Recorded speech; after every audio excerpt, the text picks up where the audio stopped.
વારાહી, જે ગુજરાત રાજ્યના પાટણ જિલ્લાના સાંતલપુર તાલુકામાં આવેલું એક ઐતિહાસિક રજવાડું છે, જેનો ઇતિહાસ 14મી સદીથી શરૂ થાય છે. વારાહી, જે ભારતની આઝાદી પહેલાં એક નાનું રજવાડું હતું, જેમાં અનેક શાસકો દ્વારા શાસન કરવામાં આવ્યું હતું. જેથી આજના વિડીયોમાં આપણે વારાહી રજવાડાનો ઇતિહાસ જાણીશું. નમસ્કાર મિત્રો, તો સ્વાગત છે એક નવા વિડીયોમાં. સો ફ્રેન્ડ્સ, હું છું ધર્મેશ અને ધર્મેશ પટેલ યુટ્યુબ ચેનલમાં તમારું સ્વાગત છે. સો ફ્રેન્ડ્સ, આજના વિડીયોમાં આપણે વારાહી રજવાડાનો ઇતિહાસ જાણીશું.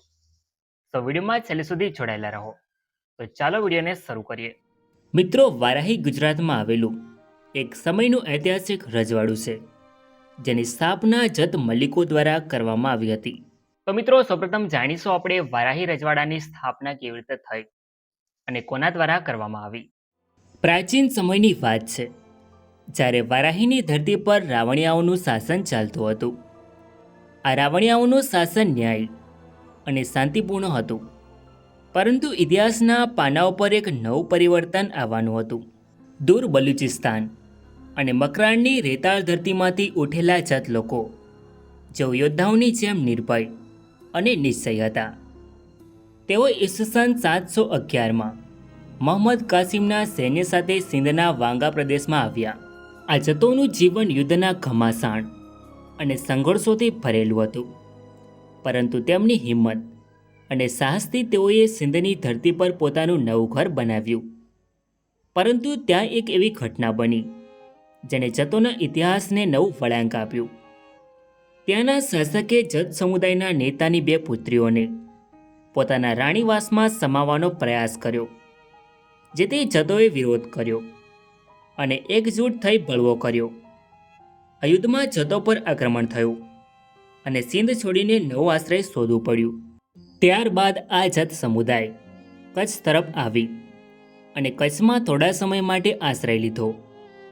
ત્યાંથી તેઓ આગળ વધ્યા અને કાઠિયાવાડની ધરતી પર પહોંચ્યા, જ્યાં મૂળીના પરમાર રાજાએ તેમને આશ્રય આપ્યો. પરમારોની ન્યાયી શાસન વ્યવસ્થા હેઠળ જતોએ થોડી શાંતિનો અનુભવ કર્યો. સમય વીતતો ગયો અને ઈસવીસન 1884માં ચાંપાનેરની ઐતિહાસિક લડાઈ થઈ.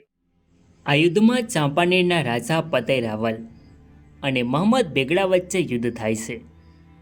આ યુદ્ધમાં ગુજરાત સલ્તનતના સુલતાન મોહમ્મદ બેગડા સાથે જત લોકો યુદ્ધમાં સામેલ થયા અને બેગડાની સેનાને નિર્ણાયક મદદ કરી. જેથી મોહમ્મદ બેગડાએ જતોની હિંમત અને વફાદારીની કદર કરી. તેમની બહાદુરીથી પ્રભાવિત થઈને મોહમ્મદ બેગડાએ જતોને ઝાલાવાડમાં પચાણાનું શાસન ભેટ આપ્યું.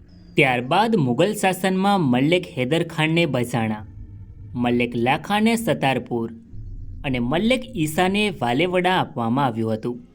એ સમયે વારાહી રાવણિયાઓની સત્તામાં હતું, પરંતુ મલ્લિક લાખાએ રાવણિયાઓ પર આક્રમણ કર્યું અને વારાહી પર કબજો જમાવી લીધો.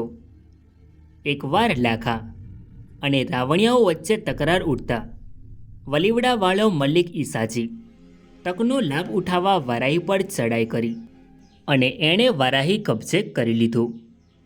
અંગ્રેજ શાસન પહેલાં આ જતો પ્રજાને ખૂબ જ હેરાન કરતા હતા અને ઈસવીસન 1812માં તો રાધનપુરના બાબી નવાબ શેરખાને પેશવા સરકારની મંજૂરીથી જત સરદાર ઉમર ખાનને કેદ કર્યો હતો. થોડા વખતમાં એ કેદમાંથી નાસી ગયો અને તેણે પોતાના લૂંટફાટનો ધંધો છોડી દીધો. મિત્રો, સરદાર ઉમર ખાન પછી એનો પુત્ર શહાદત ખાન ગાદીનો વારસદાર બન્યો. વારાહી રજવાડું 1819-20માં બ્રિટિશ આરક્ષિત રાજ્ય બન્યું.